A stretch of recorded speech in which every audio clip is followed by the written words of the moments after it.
Con Ligia Bolívar, ella es experta en tema migratorio de la Universidad Católica Andrés Bello. Profesora, el tema del corredor humanitario, ¿es viable? Se ha hablado por parte del gobierno nacional bueno, que se busca crear una matriz de opinión de que en el país no hay medicinas y no hay alimentos y es una excusa para que nos invadan. Sí, lamentablemente el gobierno ha tomado ya, no desde ahora, desde hace aproximadamente 3 años, ese discurso invocando la soberanía, invocando el riesgo de una invasión como excusa precisamente para evitar el ingreso de medicamentos y alimentos, alegando además que lo que está pasando es producto de una guerra económica, ¿no? Aquí en lo que estamos es frente a un Estado que es incapaz de admitir su fracaso en relación a dotar a los venezolanos de derechos básicos en materia de salud, en materia de alimentación, entre otros, ¿no?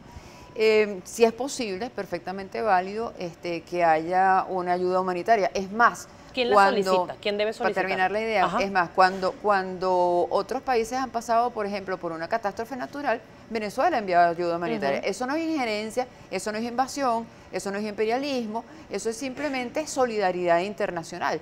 ¿Quién la solicita? La puede solicitar el Estado, pero también el Estado puede, aunque no la solicite, permitir y evitar que haya obstáculos para el ingreso de ayuda. Vimos lo que pasó con unos medicamentos que ingresó Cáritas hace algún tiempo ya, cómo fueron confiscados por el Estado y después entonces, porque dijeron que no tenían permiso, pero después entonces ellos esos medicamentos los utilizaron en el Instituto Venezolano de Seguridad Social. Entonces, la excusa no es válida, ¿no?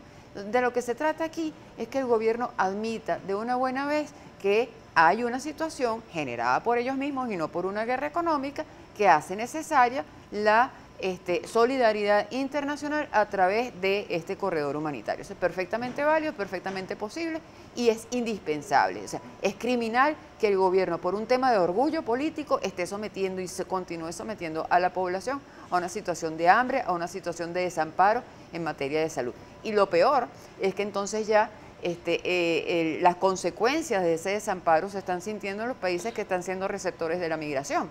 Porque lo que está pasando es que ya estamos viendo casos de sarampión en Colombia, en Brasil, en Perú, o sea, en todos los países receptores. Ellos están recibiendo las consecuencias de la ausencia de atención a la salud de los venezolanos. Profesora, ¿se tiene un conteo de cuántos venezolanos han podido salir en estos últimos años?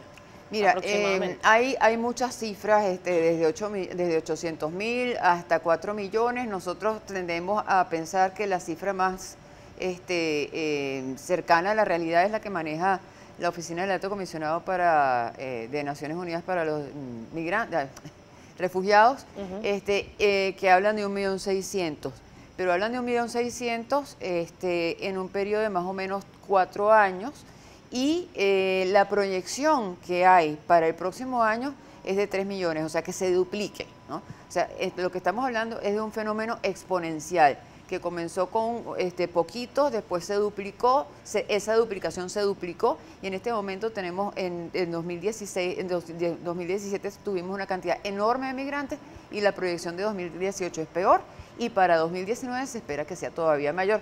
¿Por qué? Por las mismas proyecciones de economía que decía el invitado anterior, el economista que me precedió acá. Mientras tú tengas hiperinflación, mientras no tengas empleo, mientras tengas unos salarios que no alcanzan para nada, obviamente la consecuencia va a ser que la gente va a buscar espacios donde pueda subsistir, porque aquí cada vez es más difícil. Profesora, me queda un minuto para lamentablemente despedir. Precisamente el tema del migrante ha variado. La gente se iba, ya usted nos explicaba que había un aspecto mucho más organizado, se iban quizás muchos en avión, ahora estamos viendo que hay gente que cruza la frontera a pie, camina largas distancias, incluso mucha gente ha viajado y algunos venezolanos han salido incluso heridos en accidentes de tránsito tratando de llegar a países como Perú. ¿Cuál es la recomendación dentro de toda y la realidad puntual y la decisión personal de cada persona de quedarse o de irse, pero quienes deciden partir de Venezuela, cuál es la mejor recomendación para que la ida no sea tan traumática? Sí, nosotros no estimulamos la migración, tampoco claro, la disuadimos, no es pero sí hay que tener varias cosas pendientes. Uno,